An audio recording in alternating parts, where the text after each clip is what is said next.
Hi friends, good morning. നമ്മുടെ ബന്ധങ്ങളിൽ എന്തെങ്കിലും കുഴപ്പങ്ങളുണ്ടോ? നമ്മൾ പ്രേമിച്ച ആളുമായിട്ട് മിണ്ടാതിരിക്കുകയാണോ?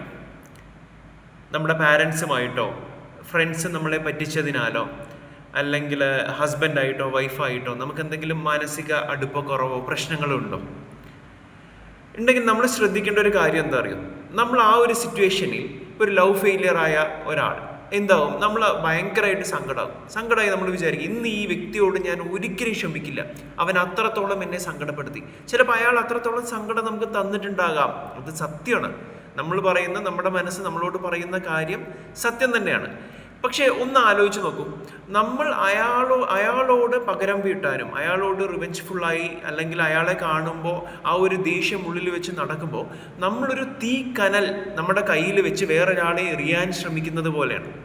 ആ തീക്കനൽ അയാൾക്ക് പൊള്ളുന്നതിന് മുന്നേ തന്നെ നമുക്ക് പൊള്ളും. അപ്പോൾ ആദ്യം എന്താ ചെയ്യേണ്ടത്? ആ കയ്യിലുള്ള തീക്കനൽ നമ്മളെ പൊള്ളാതെ നമ്മൾ നോക്കണം. അയാളോട് മിണ്ടാതിരിക്കാം, ആ റിലേഷൻസ് നന്നാകാതിരിക്കാം.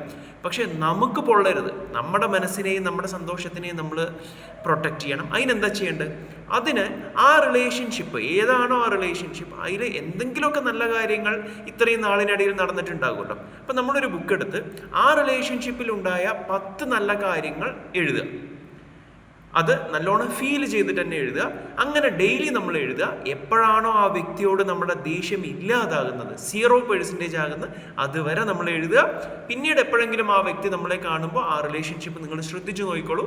ഒന്നുമല്ലെങ്കിൽ അയാൾ വളരെ നന്നായി നമ്മളോട് പെരുമാറും, അല്ലെങ്കിൽ നമുക്ക് അയാളോട് നന്നായി പെരുമാറാൻ വളരെ എളുപ്പമായിരിക്കും. ഇനി പെരുമാറണമെന്നില്ല, ആ റിലേഷൻഷിപ്പ് കണ്ടിന്യൂ ചെയ്യണ്ട എന്നാണെങ്കിൽ അത് കണ്ടിന്യൂ ചെയ്യണ്ട. പക്ഷെ അപ്പോഴും നമുക്ക് സങ്കടം ഉണ്ടാകില്ല.